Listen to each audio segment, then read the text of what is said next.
প্রথমত হচ্ছে আজকে আপনাদের দলের প্রধান ভারপ্রাপ্ত চেয়ারম্যান তারেক রহমান তিনি বক্তব্য দিয়েছেন ঠাকুরগাঁও জেলা বিএনপি সম্মেলনে এবং সেখানে তিনি অনেকগুলো কথার মাঝে একটা কথা বলেছেন যে জনগণের কথা না শুনলে অর্থাৎ জুলাই সনদ নিয়ে কিংবা আপনার যে কোনো বিষয় নিয়ে সরকার যদি জনগণের কথা না শুনে তাহলে দেশে অরাজকতার পরিস্থিতি তৈরি হতে পারে। রাজনৈতিক দলগুলোর নেতাদের পারস্পর বিরোধী বক্তব্য এবং আগ্রাসী যে বক্তব্য সেটির বিরুদ্ধে তিনি সতর্কবার্তা উচ্চারণ করেছেন এবং বলেছেন এর মাধ্যমে আসলে ফ্যাসিবাদ আবার পুনঃপ্রতিষ্ঠা পাওয়ার সম্ভাবনা আছে।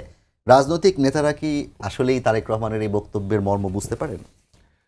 আসলে একটা জিনিস লক্ষ্য করবেন যে দীর্ঘ 15টি বছর ফ্যাসিস্ট শেখ হাসিনার বাংলাদেশটাকে ধ্বংসের শেষ প্রান্তে নিয়ে গেছে, এটা ছিল কিন্তু এখন যারা ক্রিয়াশীল রাজনৈতিক দল এই নেতাদের বক্তব্য।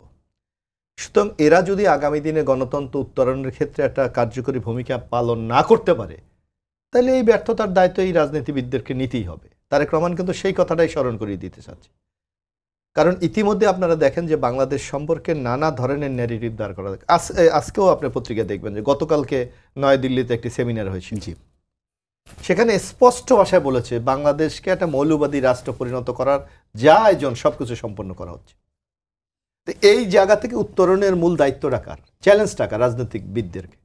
সেই রাজনীতিবিদরা আমরা দেখি নিজেদের ক্ষমতার মোহে এখন নানা ধরনের বক্তব্য দিচ্ছে। কিন্তু যদি তারা কি একবার চিন্তা করে, যদি এই জুলাই অভ্যুত্থানের যারা সক্রিয় রাজনীতির মাঠে ছিল তারা যদি ব্যর্থ হয় তাদের পরিণতিটা কি হবে? কারণ এখনো আওয়ামী লীগ বাংলাদেশে এখনো একটা জনভিত্তি তাদের আছে, তাদের হাতে প্রচুর অর্থ আছে, প্রতিবেশী একটা দেশের প্রত্যক্ষ সমর্থন আছে। তারপর আপনি দেখবেন এর মধ্যে আমরা দেখলাম যে অর্থনৈতিক আওয়ামী লীগের লুটপাটের তো একটা অর্থনীতি তাদের আছে। তারপর আবার এসালাম গ্রুপ দেখলাম 2,500 কোটি টাকা আবার নতুন ফান্ড দিচ্ছে। অর্থাৎ বিভিন্ন স্টক হোল্ডার যারা আছে, যারা একটা অস্থিতিশীল অবস্থা পরিবেশ তৈরি করতে চায়, তাদেরও কিন্তু এইসব ঘটনায় আরও উৎসাহিত হবে। সুতরাং তারেক রহমান যথার্থই বলেছেন, রাজনীতিবিদরা যদি ব্যর্থ হয় আগামী দিন একটি চরম মূল্য আমাদের কিন্তু দিতে হবে। এবং গণতন্ত্রের যাত্রা ব্যাহত করার কথা তারেক রহমানও বলেছেন, মির্জা ফখরুল ইসলাম আলমগীরও বলেছেন। কেউ কেউ গণতন্ত্রের যাত্রা ব্যাহত করতে চায়। আপনি একজন বিএনপির অনেকদিন কাজ করার নেতা এবং বর্ষিয়ার নেতা, শীর্ষ নেতা বলা যায়, বর্ষিয়ার নেতা না আসলে। তো আপনার জায়গা থেকে আপনি কি মনে করেন যে এই গণতন্ত্রের যাত্রাটা কারা ব্যাহত করতে চাচ্ছে? এটা ব্যাহত করতে চাচ্ছে, ধরেন আজকে আমাদের আগে মৌলিক অবস্থাটা কি ছিল আপনি যদি দেখেন, টোটাল আন্দোলনের মূল স্পিরিটটা দেখেন যে বাংলাদেশটাকে ভোটের অধিকার কেড়ে নিয়েছে, আমাদের একটা ভোটের সংস্কৃতি ফিরিয়ে নেওয়া দরকার। আমাদের মানবাধিকার লুণ্ঠিত করেছে, মানবাধিকার ফিরিয়ে দেওয়া উচিত। আমার কথা বলার স্বাধীনতা নাই, এটা গুমের ভয়ের সংস্কৃতি বাংলাদেশ তৈরি করেছে। বাংলাদেশের মানুষকে আপনি জিজ্ঞাসা করেন ওনার কি পিআর চেয়েছিল আন্দোলনের আগে? চাইনি। এখন আন্দোলনের পিআর নামক একটা বস্তু এনে আমরা জনমতে একটা আলাদা আতঙ্ক ছড়িয়ে দিচ্ছেন।